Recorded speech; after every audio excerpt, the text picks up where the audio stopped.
नमस्कार, मी शीतल आणि माझ्या या यूट्यूब चॅनलमध्ये आपल्या सर्वांचं मनापासून स्वागत आहे।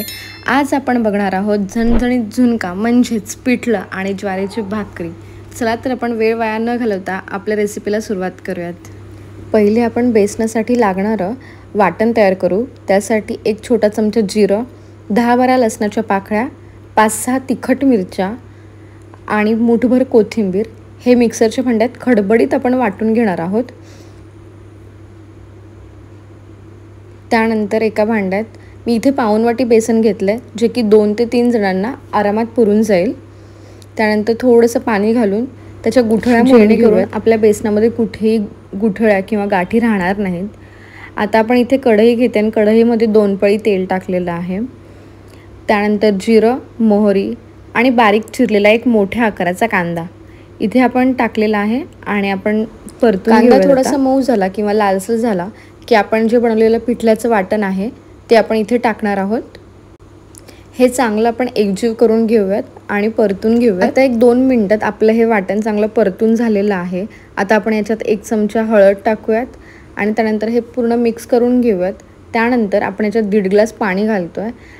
त्यानंतर आपण याच्यामध्ये चवीपुरतं मीठ घालून एक मीडियम आचेवरती एक उकळी काढून घेऊयात। आता 5 मिनिटानंतर पाण्याला चांगली उकळी आलेली आहे आणि आता व्हिडिओत दाखवल्याप्रमाणे एका हाताने बेसन टाकून दुसऱ्या हाताने आपण फिरकीच्या साहाय्याने हे बेसन फेटून घेणार आहोत, जेणेकरून कुठलीही गुठळी या बेसनामध्ये राहणार नाहीये। आता 5 मिनिटं आपण पिठल्यावरती झाकण ठेवून घेऊयात आणि 5 मिनिटानंतर मस्त आपल्या पिठल्याला उकळी आलेली आहे। आता आपण मस्त पिठल्यामध्ये एक मुठभर कोथिंबीर भुरभुरून घेऊयात। इथे आपलं पिठलं एकदम परफेक्ट आणि झणझणीत तयार झालेलं आहे। आता पिठलं तर तयार झालेलंच आहे, भाकरी करायची आहे। चला तर मग भाकरीला सुरुवात करूयात। आता इथे मी ज्वारीची भाकरी करणार आहे। एका भाकरीसाठी लागणारा पिठाचा उंडा घेतलेला आहे आणि व्हिडिओत दाखवल्याप्रमाणे आता आपण भाकरी करून घेणार आहोत। शक्यतो तांदळाची भाकरी असू द्यात किंवा ज्वारीची भाकरी ही लाकडी पोळपाटावरतीच करावी, कारण ती पटकन सरकते आणि खाली चिकटलीही जात नाही। जर तुम्हाला तांदळाची भाकरी किंवा ज्वारीच्या भाकरीचा व्हिडिओ इन डिटेल्समध्ये पाहायचा असेल तर आपल्या चॅनलवरती तो ऑलरेडी अपलोडेड आहे।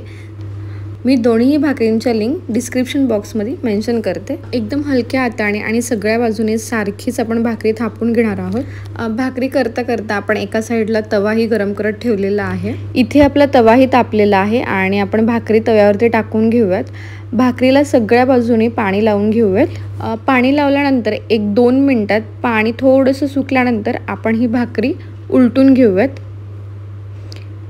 भाकरी उलटल्यानंतर भाकरी सगळ्या बाजूने सारखीच भाजून घ्यायची, कडा सगळ्या बाजूने सारख्याच भाजून घ्यायच्या। त्यानंतर भाकरी उलटायची। आपली भाकरी मस्त टम्म फुगलेली आहे। इथं आपलं दोन्ही तयार झालेलं आहे। झणझणीत झुणका म्हणजेच पिठलं आणि भाकरी मस्त तयार झालेली आहे। अशाच नवनवीन रेसिपीज पाहण्यासाठी माझ्या चॅनलला लाईक, शेअर आणि सबस्क्राईब नक्कीच करा। आता आपण पिठलं आणि भाकरी सर्व करून घेऊयात। तुम्हाला जर माझी व्हिडिओ आवडली असेल तर माझ्या चॅनलला लाईक, शेअर आणि सबस्क्राईब नक्की करा।